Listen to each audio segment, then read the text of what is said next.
fiery horse with the speed of light, a cloud of dust, and a hearty hi-yo Silver, the Lone Ranger.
With his faithful Indian companion Tonto, the daring and resourceful masked rider of the plains led the fight for law and order in the early western United States.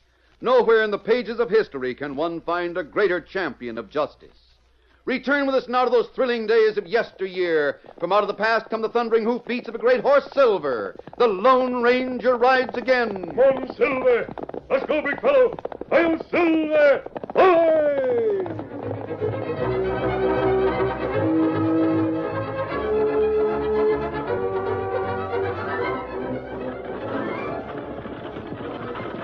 Dan Reed, the 14-year-old nephew of the Lone Ranger, was one of two passengers on a stagecoach heading for San Felice. The girl who sat opposite him in the swaying vehicle wore the clothing of an Easterner. She had introduced herself as Kate Marbury. Oh, no, Dan. I'm not a school teacher, even though I may look like one. Oh, it's not that you look like one, Miss Marbury. It's the way you talk. Maybe that's because I've been to school in St. Louis. In St. Louis, huh? I went to a school in California for a while. Oh, did you? Uh-huh, but I left before I graduated. Oh, what a shame. Oh, it wasn't a shame at all. Golly, I've been getting lessons from my... Well, I guess you could call them my partners. Really? Yes, they're teaching me a lot of things besides the stuff you learn in school. I wish I could have stayed in school. Oh, couldn't you? No. I've got to get back to San Felice to take care of the business my father left. Oh. He died a couple of months ago. Oh, gee. Oh, that's a shame. Are you leaving the stage at San Felice? Well, yes, my friends are going to meet me there. I've been visiting some friends over in Osage County. Oh, I see. What was your father's business, Miss Marbury? You aren't very observing, are you, Dan? Well, sure I am, but... Didn't you notice the name on the side of this stagecoach? The name? Marbury Stage Lines. Oh, golly. Well, I never connected the name on the stagecoach with you. Well, it's my name, all right. Are you really going to manage the company all by yourself? Hardly. All I'll have to do is make sure that Mr. Bixby does his job. He's the manager. Oh. Oh, gracious. Oh, golly. What in the world? Oh, something smashed. Are you all right, Miss Marbury? Yes, I guess so. It must have smashed a wheel or an axle or something. Hang on in there. Sit tight. I'll be right down. What happened? You all right, Miss Kate? You all right inside there? I'm all right. How about you there, son? We just got shaken up a little. What happened? Busted axle. Better let me help you out of there. Oh, for a moment, I thought we were going to tip over. We're doggone lucky we didn't. When Bixby hears of this, he's going to be roaring mad. Can you get out all right, son? I'm all right. Is there anything I can do to help? I don't know. How bad a break is it? I don't know. Let me get down on my hands and knees for a look-see. I wonder how far it is to San Felice. See that tall pine just ahead? Well, it's 5 miles from there to town. Of all the ornery cussed luck. Is it bad? It's plenty bad. We couldn't splice that in a million years. It'll take a new axle to get this wagon rolling. What is it? I think I see something.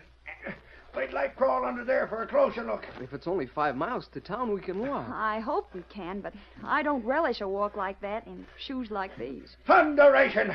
Of all the cussed ornery tricks! Oh, golly. What's the matter? Miss Kate, it's another underhanded double-dealing polecat trick of that double-twisted sidewinder by the name of Tom Turner. What in the world are you talking about? That axle was sawed so it'd break on us.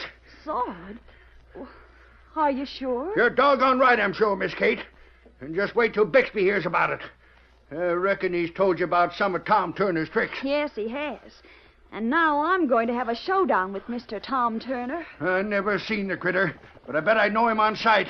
I bet he's got a sneaking weasel-like face and shifty eyes. Here and... comes the rig. Maybe we can get lifted into San Felipe. Oh. Hey, rein up a minute. That's what I'm doing.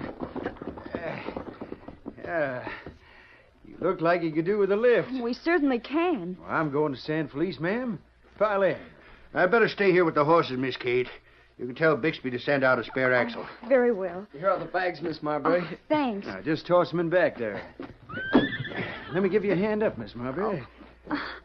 You know me? Now, I heard the boy here call you by name. Up you go. Oh, thanks. I'll be waiting right here, Miss Kate. Oh, I'll tell Mr. Bixby.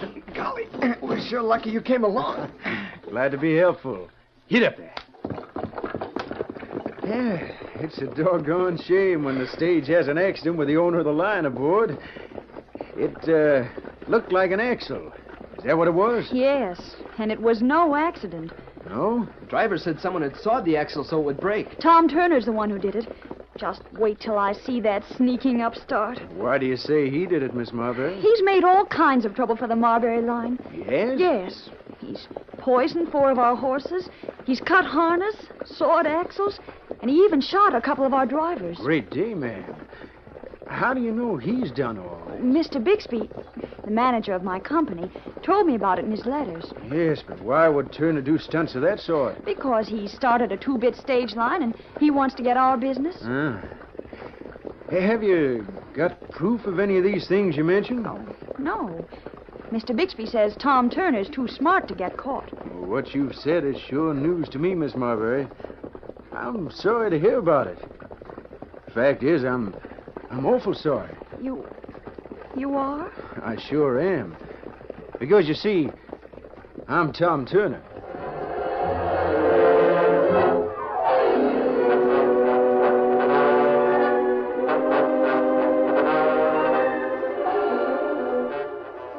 Tonto was waiting with Dan Reed's horse Victor when Tom Turner's wagon reached the town of San Felice.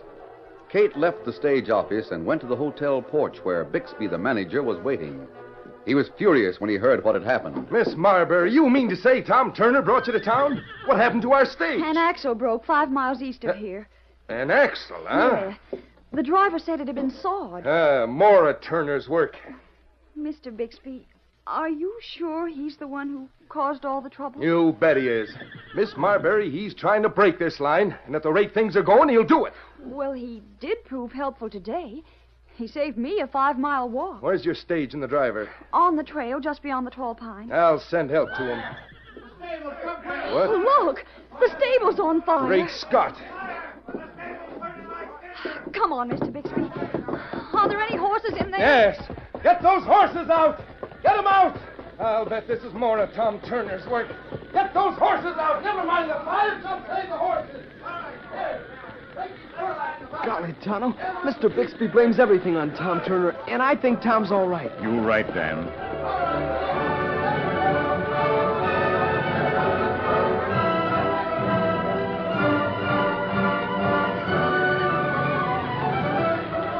In a matter of minutes, the stable was a raging inferno. The building was doomed, but the townspeople fought to delay its collapse until the horses could be led to safety. Dan Reed and Tonto pitched in with the others, but unlike the others, they headed for a rear door. They saw a furtive half-breed come through the door and mount a horse. Without a backward glance, he rode away. What do you make of that, Tonto? Why didn't he stay around? Me not know.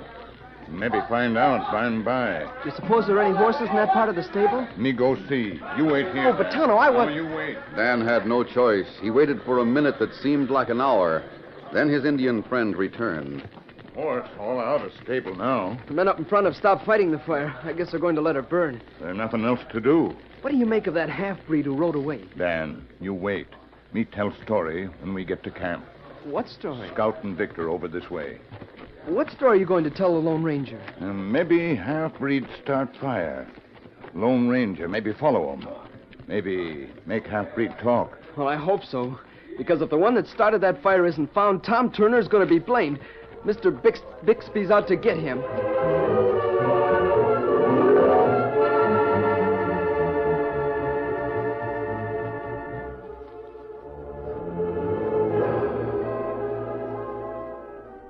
In camp, Dan Reed told the Lone Ranger what he had heard about Tom Turner and about the fire. Then Tonto added to the information. Me go inside to see if horses caught in rear stable. Fire plenty bad in rear. Worse than in front, Tonto? Me smell burning coal oil. Coal oil? That right? So that's what you discovered. Maybe half-breed spill coal oil in stable, make fire go plenty fast. I see. That half-breed certainly acted suspicious when he rode away from the fire. Are you sure he came from the stable? Yes, we saw him. If he'd had any business there, he'd have certainly stayed around to help fight the flames. That right? His trail should be easy to follow. That's what me think. I think I'll disguise myself as a half-breed and call on him. Me go help follow trail? No, Tonto. I want to know what's going on in town. You and Dan will have to take care of that for me. What's going on? I want to know what's said about Tom Turner. If Bixby accuses him of starting the fire, I'd like to know what Tom has to say. Dan, you already know Miss Marbury. Perhaps you can find out what she intends to do. I'll try. I'll leave as soon as I can get into a disguise. We'll meet here in camp tonight and compare notes. What are you going to do when you catch up with that half-breed? I'm going to make him tell why he was in the stable and why he didn't stay to help fight the fire.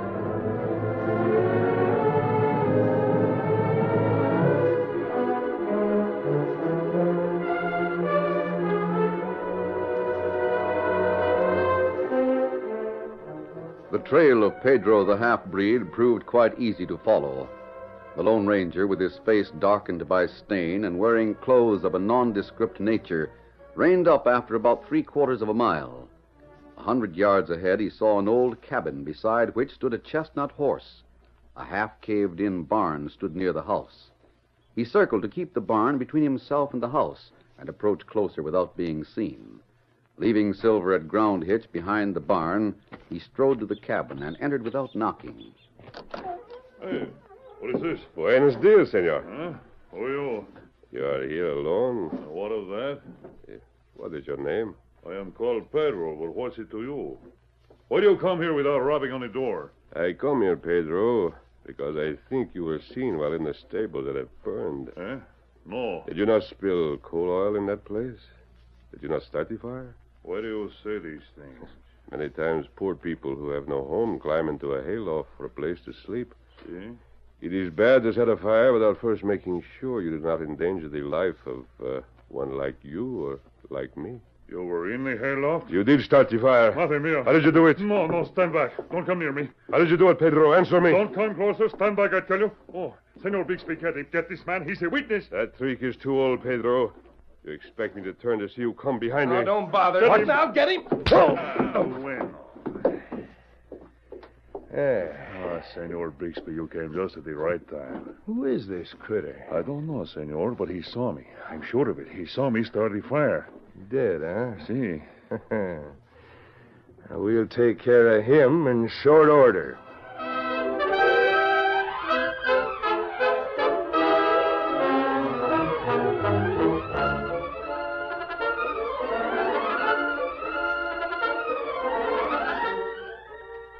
The curtain falls on the first act of our Lone Ranger story.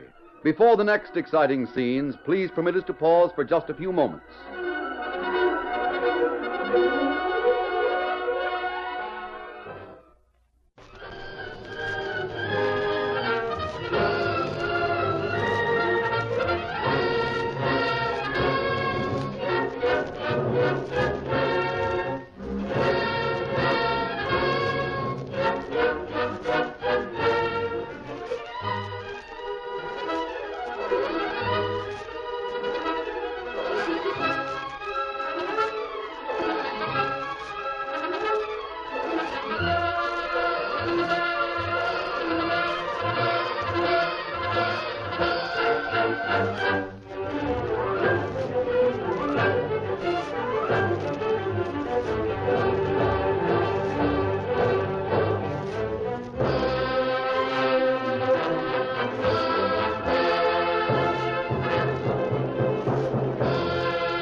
Now to continue our story. When the Lone Ranger, disguised as a half-breed, went to Pedro's shack, he confirmed the suspicion that Pedro had started the fire in the Marbury stable. But Bixby, sneaking into the place, struck the Lone Ranger with the barrel of his gun and knocked him unconscious. Then, with Pedro's aid, he tied the helpless man and put him on a bunk in the corner. There. That'll hold him. It was at this point that the Lone Ranger regained consciousness, but he gave no sign. Senor Bixby, what are we going to do with him? I don't know yet, Pedro. I gotta do something about Tom Turner. Huh? What happened? I'll tell you what's happened. After the fire, I was in the office talking to Miss Kate, telling her how Turner was behind all the trouble. She sat there listening to me and nodding from time to time. You see, Miss Kate, in things like this, you gotta look for a motive. I see. Now, someone's out to break this company of yours. The only one with a motive is Tom Turner. But, Mr. Bixby, you've got to have definite proof against him before you can make any charges. I know that, Miss Kate, and I aim to get that proof. Loss of that stable today is a mighty serious thing. In fact, you'll have to go into debt to build new stables. Things keep on like they've been going, you'll be out of business in a couple of weeks. I've got to get proof against Turner, and I aim to do it. I suppose you're talking about me. You? Mr. Turner. So you think I'm responsible for all that's happened, eh, Bixby? Been eavesdropping, huh? Come on in here, Sheriff. Tell Miss Marbury and Bixby what you've found. Yep, I'll tell them all right. Sheriff, what's he talking about? About this, Miss Kate. A waterproof silver matchbox. I found it near the ruins of the stable. And it has my name engraved on it. Your name? The sheriff started questioning me, and I told him that if he had any suspicions, to throw me in jail. Yes, sirree, and that's just what I'm going to do. Jail? Well, the sheriff, there's been no official charges made. Not by you, Bixby. I'm holding Turner on suspicion of starting that fire. So that's what happened in town, Pedro. And right now, Tom Turner's in the calaboose where he's got a 100% alibi for anything that happens. Santa Maria, Senor Bixby. That's bad. Kate Marbury's got to take one more great big loss to put her out of business. And Tom Turner, Senor? He's got to be proved guilty of everything that's happened to the Marbury lines to put him out of business. And I think I know how we can do it. Bueno, Senor, bueno. Tell me how. I've been doing some thinking while I've been talking, and I've got the answer. Pedro, we got to act tonight. We're going to break Tom Turner out of jail. Then we're going to set fire to the saddle shed. That'll wipe out all the equipment of the Marbury stage lines. And Turner will be playing for it, eh? We'll see that he is. Pedro, I'm going to catch Tom Turner and the half-breed that's to break him out of jail. I'm going to catch him right in the act of starting the fire. Huh? Yep. Got it all worked out. We'll take Turner out of jail, take him and that breed we've tied up on the bunk over there to the saddle shed. I'll see 'em there and shoot 'em both. But it'll be too late. Yes, sir, too late to save the saddle shed. Well, the sneaking firebugs will have had the fire started before I see 'em. Está bueno, Senor. That's good. Marbury and Turner lines are both out of business. Then I'll get a franchise and go into business myself. Now, look, Pedro, we got to have help. Help, Senor? What's the name of that critter that cousin of yours that you talked about? Oh, Manuel. Yeah, where is he? He has a small farm south of here. You get him here in your shack by midnight tonight? I think so. Now, you get him. Tell him there's some easy money. Oh, if that's the case, I know I can get him. You have him here at midnight, and I'll be here to tell you the plan. I'll have to start at once to get him here in time. All right. We'll make sure the ropes on that prisoner are good and tight. Then you can start.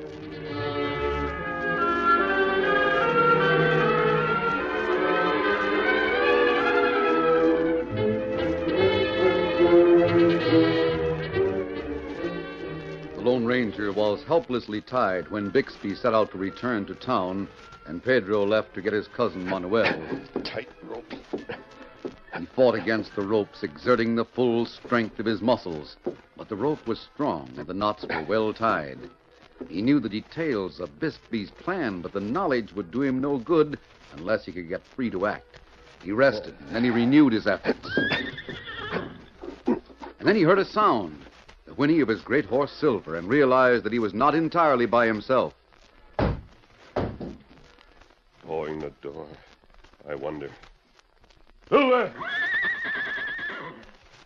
on, Silver. Come on, old fellow. Try again, Silver. Your hoofs can knock that door down. Here, Silver. Come on, boy.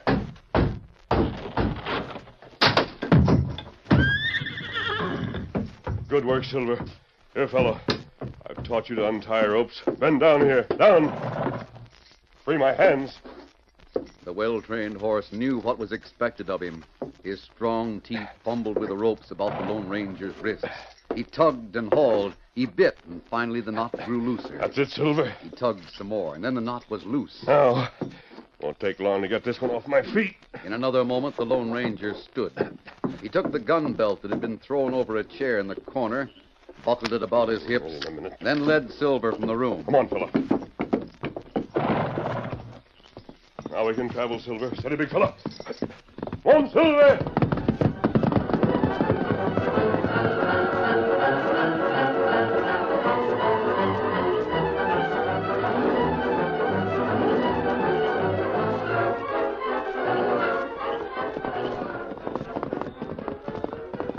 Oh, Silver. Oh, steady, big fella. Oh, golly, you were a long time. Dan, Tonto, I've learned the truth, but I can't prove it. And what we do to help? Is Tom Turner making all the trouble? No, the schemer's name is Bixby.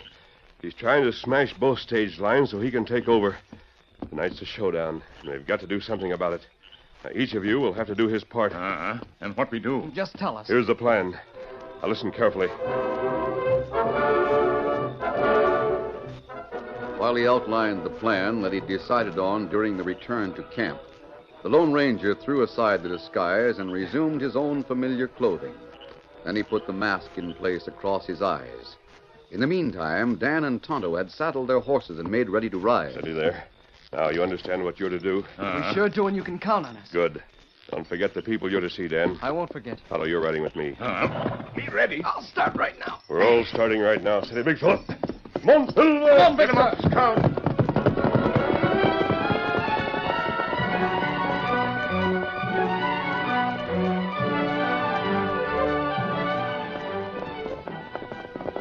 The Lone Ranger and Tonto rode hard toward the south until they came to a little gully near the trail.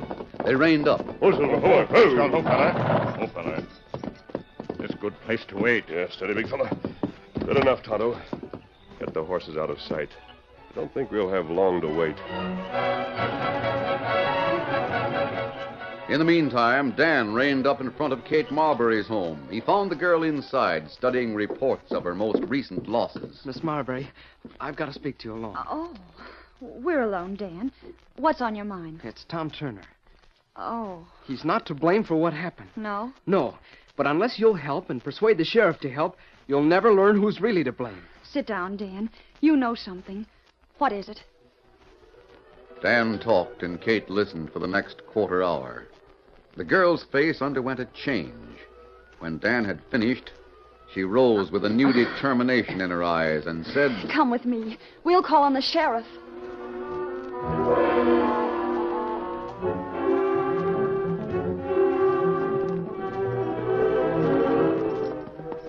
It was midnight when Bixby brought his horse to a halt in front of Pedro's shack. He dismounted, looked around, but the moonlight revealed nothing to indicate that things were not as he expected. He went to the window and looked into the shack. An oil lamp burned low, and the light was made even more feeble by a badly smoked chimney. He saw a dark-skinned man lounging in a chair, and against the back wall of the room, a figure lay beneath a blanket faced to the wall. Then Bixby went inside. Take it easy. Senor. Where's Pedro? It's not far, senor. He will be with us soon. You're his cousin Manuel, aren't you? Who else would you expect to find here, senor? How much did Pedro tell you? I hope to hear from you what is to be done. You are Senor Bixby, eh? Yeah. How are you on handling a jailbreak? Senor, I can get anyone out of jail. Especially the jail in San Feliz. Good. Now, here's what's got to be done. We're going to break Tom Turner out of jail. Who, senor? Tom Turner. I don't expect you know him, but that don't matter. And then what? We drag him over to the Marbury saddle shed. Start a fire and shoot 'em. We also got to take the critter that's over there on the bunk. See, but, senor, what is to be gained by all of these? Well, didn't Pedro tell you what I aim to do? Oh, Pedro told me very little. Well, a month from now, there'll be one stage line in town. And I'll own it. You'll be well paid for what you do. We'll pull the wool over that addle-headed sheriff's eyes. You will, huh? Yeah. What's that? Now sit still. Senor, You slip, Sheriff. You forgot to talk to suit your disguise. Now, what sort of a trick are you trying to play, huh? All right, Bixby. You've got the drop on me. One murder more or less won't matter. Stop it, Bixby. Good work. Don't reach for another gun. I'll break your left arm, too. It's a frame-up. It's the true facts, Bixby. We got 'em all. Gonna bust Turner out of jail, huh? Come in here, Tom. You're too late, Bixby. He's already out of jail. Going to kill me, were you, Bixby? Set fire to my saddle. Turner, Miss Kate. If you didn't have a busted wrist, I'd smash your nose. No, now, So wait, yes, wait. Bixby, we've got you dead to rights. We've also got Manuel and Pedro. In fact, I borrowed these clothes from Manuel. But how... Well, what are you doing here? How did you The know... Lone Ranger waylaid the breeds. He knew your whole plan. The Lone Ranger? Well, that masked man. So he's the one who smashed my wrist. Hey, wait a minute, mister. Don't go. Tom, I guess you can handle things from here. Oh, yeah, but we... Well, I owe my life to you. Oh, Bixby had one good idea, Tom. When he spoke of having just one stage light in San Felice. Why don't you and Miss Marbury join forces? Kate, you hear that?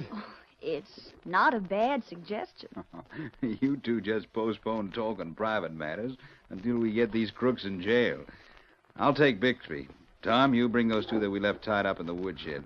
Gosh, Sheriff, before I do anything else, I want to thank you for letting me out of jail so I could be in on the showdown. Don't thank me, Tom. If you ever see him again, you can thank the Lone Ranger.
The story you have just heard is a copyrighted feature of the Lone Ranger Incorporated.